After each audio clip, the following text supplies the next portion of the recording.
I'm Kayla Lindsay, and this is the psychology of my classroom. The standards that I would like to focus on for this project and in my future classroom are Minnesota Standards 2, 4, and 5, although all standards are obviously important. Here's a blueprint of what I want my future classroom to look like. I have a morning meeting rug on the bottom left-hand side, equipped with a STAR student chair and some kind of projector or smartboard. I plan to have a morning meeting every day to build community in my classroom, so this area will be utilized a lot. I also have a reading corner where I'll have a variety of different books, including multicultural books to showcase diversity in my classroom. In the bottom right, I have a guided reading table that can double as my desk.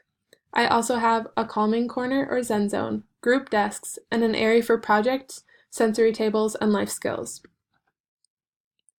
My main goals for applying constructivism in my classroom are to incorporate it in my narrative teaching, incorporate play into my classroom, and to have project-based and hands-on learning as much as possible.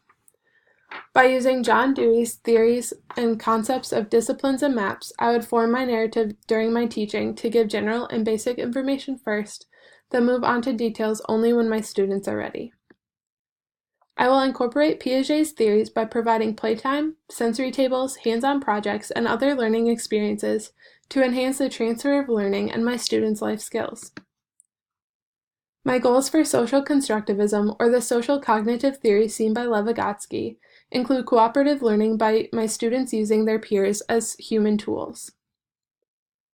To apply this, I would have group desks instead of individual desks. I would also use a bulletin board or poster like this example so my students know exactly when they can work in groups and when it's individual work time. In my future classroom, I plan to have my students help make the rules.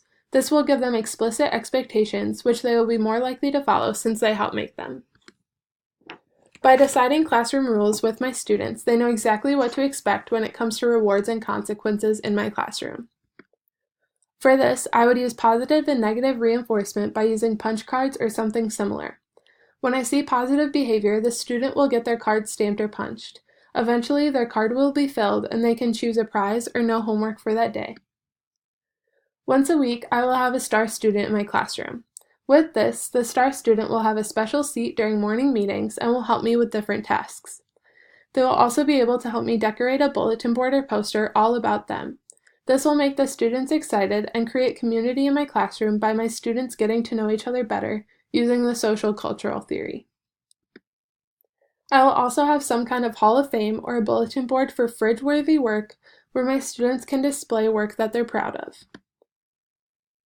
For my classroom management, I would have a calming corner or Zen zone for students who need a break. Although this is meant as a breather, away from the class, they will still be able to listen to the lessons since they'll be in close proximity. Posters can be incredibly helpful for classroom management. I have a few examples of these helpful posters, like this voice level chart, a common question board, and the group meter that I mentioned before. I also really like the idea of using sign language in the classroom to help with sometimes disruptive questions. To develop good parent-teacher relationships, I would make a schedule to consistently make calls home for good and bad behaviors.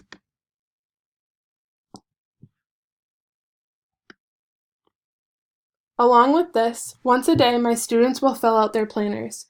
In their planner, I will have something similar to this example where I can leave positive and negative notes about the child's behavior that day. For habitually bad behaviors, I would give the student a think sheet to help them come up with other ways to handle situations in order for them to change their negative behavior. This will also help them improve their problem-solving skills. Thank you for listening to my presentation.